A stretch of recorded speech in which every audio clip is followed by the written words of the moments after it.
इसे मैं फेंक देता हूँ बड़े भैया, आप जाइए। मुनीम जी, जो राम प्रसाद की बेटी की शादी के लिए जेवर देने के लिए कहा था, भिजवा दिया? जी हाँ मालिक। शहर में रहकर यही बदतमीजी और ओछी हरकतें सीखी आपने? अपने से बड़ों का लिहाज करना नहीं आता आपको? किससे कह रहे हो तुम? आपसे कह रहा हूँ। औरत पैदा हुई है तो औरत की तरह रहना सीखिए। मीना, नकुल, तुम अंदर जाओ।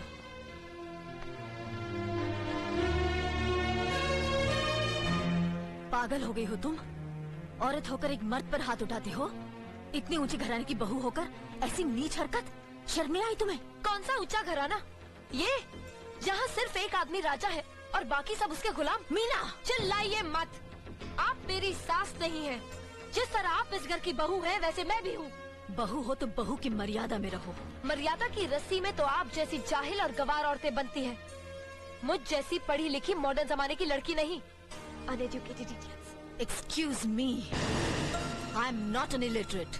I'm a graduate from the University of Allahabad. I am aware of the modernization of women, but I have not forgotten my culture, my customs, my traditions and my values. And most of all, I'll never ever forget that I'm an Indian woman. Modern जमाने की औरत भी औरत ही होती है। उसे भी मर्द ही ब्याह कर ले जाता है। मर्द को ब्याह कर वो नहीं ले जाती। जमाने ख्याल और लिबास बदल देते हैं, औरत की शरीर की बनावट नहीं। लोग तुम्हारे ख्याल की लड़कियों को लज्जत का सामान भले ही समझते हो, इज्जत के काबिल कोई नहीं समझता। इज्जत आज भी उन्हीं औरतों की होती है जिनकी आंखों में हया हो, लाज हो, शर्म हो। हम नहीं कहते कि तुम बंदिशों में रहो, लेकिन अपने दायरे की सीमा को मत भूलो।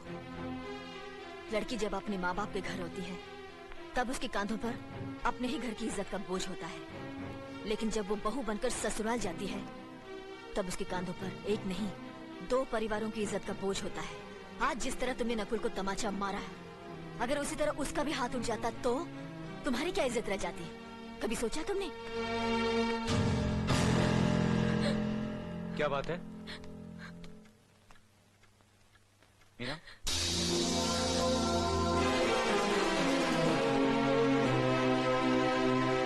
क्या हुआ भाभी? कुछ नहीं। मीना कह रही थी कि उसे खाना बनाना नहीं आता। हमने सोचा कि 2-4 खरी खोटी सुनाने से ही सीखेगी, तो सुना दिया। बस रोने लगी। क्यों अर्जुन, हमें तुम्हारी बीवी को डांटने का भी हक नहीं? क्यों नहीं, आप हमारी भाभी माँ हैं। आप मार सकती हैं, डांट सकती हैं, कुछ भी कर सकती हैं।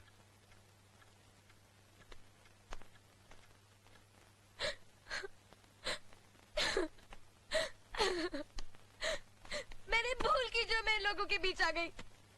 मेरी तो इस घर में कोई इज्जत ही नहीं है। जब देखो तो सब मेरी इंसल्ट करते रहते हैं।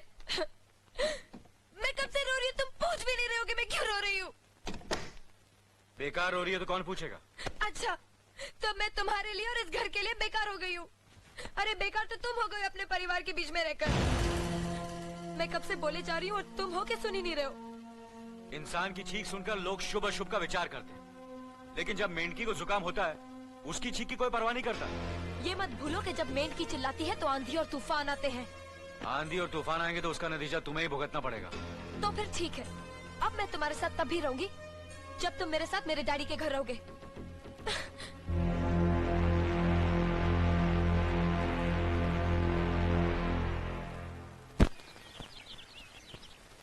हमारी मीना बहुत प्यारी बच्ची है, लेकिन उसमें अभी भी बचपना है। हमारे तौर तरीकों को नहीं जानती है ना, लेकिन आस्ता आस्ता हम उसे सब सिखा देंगे।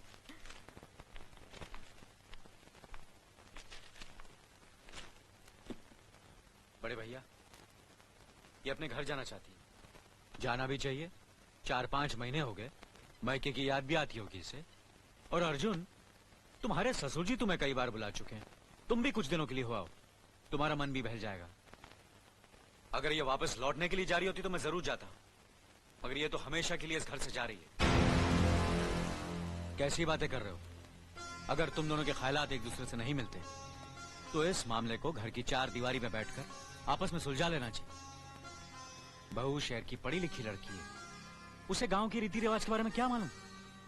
ये तो तुम्हारा फर्ज बनता अर्जुन कि तुम उसे हमारे तौर तरीके सिखाओ। सिखाने से कोई फायदा नहीं बड़े भैया, ये खुद को इस माहौल में डालना ही नहीं चाहती, इसलिए भेज रहा हूं। अच्छा, तो तुमने फैसला भी कर डाला? बड़े भैया, बात यह है कि मैंने मीना को, तुम बहुत समझदार भी हो गए हो ना, तो फिर तुम्हें इतना तो समझ लेना चाहिए, अगर बहू अपने आप को बदल नहीं पा रही है तो तुम बहू के मुताबिक बदल जाओ। आखिर वो तुम्हारी पत्नी है, उसका साथ देना तुम्हारा धर्म है। तुम्हारे भरोसे ही तो उसने अपनी सारी जिंदगी सौंप दी तुम्हें। अर्जुन, मेरे दर्द पर तुम तड़प उठोगे, तुम्हें तकलीफ होगी तो मैं रो दूंगा, क्योंकि हम दोनों एक ही मां की संतान हैं, खून का रिश्ता है हमारा। मगर पत्नी का नाता उससे कहीं ज्यादा गहरा होता है, क्योंकि वो पराये घर से आकर अपनों से कहीं ज्यादा अपनी हो जाती है, परछाई बन जाती है हमारी। पति शरीर है तो पत्नी उसकी आत्मा है। पत्नी ही पति के जीवन को सही अर्थ देती है, उसे कामयाब बनाती। पत्नी के बगैर पति बेजान और बेमाने हो जाते। अगर आज तुम अपनी पत्नी को हमेशा के लिए उसके मैके छोड़ाओगे तो यह गांव, यह समाज क्या कहेगा हमारे बारे में? जरा सोचो अर्जुन, न्याय के सिंहासन पर बैठकर जो लोगों के अच्छे बुरे का फैसला करता है, अगर उसी के घर में नाइंसाफी होगी तो लोग हंसेंगे हम पर, किसी को मुंह दिखाने के काबिल नहीं रहेंगे हम। बड़े भैया, मुझसे भूल हो गई, मुझे माफ कर दीजिए। मुनीम जी। जी मालिक। जायदाद के दस्तावेज लाइए। जी अभी लाया। बहू, पति ही पत्नी की असली शक्ति होती है। हमारे पुरखों ने कुल धर्म पत्नी के बारे में कहा है, जो पति के काम में उसकी मददगार हो, उसे अच्छी सलाह दे, जो दासी की तरह उसकी सेवा करे, मां की तरह उसे खिलाए पिलाए, लक्ष्मी का रूप हो और धरती की तरह उसमें सहन शक्ति हो, वही आदर्श पत्नी होती है। औरत की सोच मर्द का मुकद्दर बनाती है। वो जब बनाने पर आती है तो कुटिया को महल कर देती है, और जब बिगाड़ने पर उतरती है तो महल को मिट्टी का ढेर बना देती है। मालिक, ये जायदाद के दस्तावेज हैं। हमारी जमीन जायदाद कहां कहां है और कितनी है, उसका हिसाब किताब ना बाबूजी को मालूम था, ना हम तीनों भाइयों को मालूम है।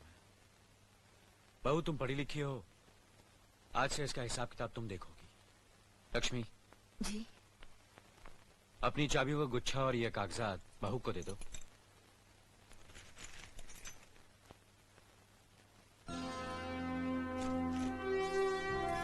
आज से तुम इस घर की मालकिन हो। तुम जहां कहोगी, जिस कागज पर कहोगी, हम तीनों भाई चुपचाप आंख बंद करके दस्तखत कर देंगे। जैसा कहोगी वैसा ही करेंगे। बस एक ही विनती है बहू, हम तीनों भाइयों को अलग करने का ख्याल अपने मन में कभी आने मत देना।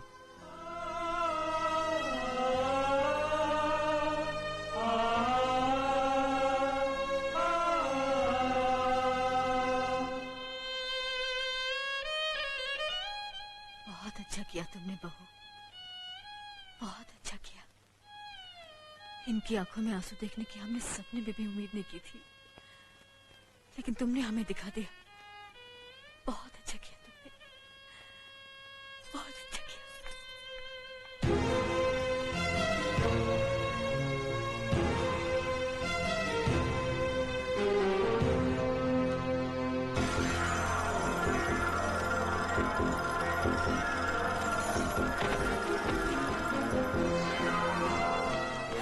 मीना, मीना, क्या हुआ बहू?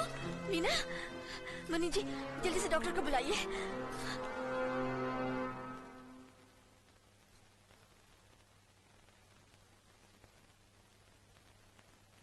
घबराने की कोई बात नहीं, ये माँ बनने वाली है।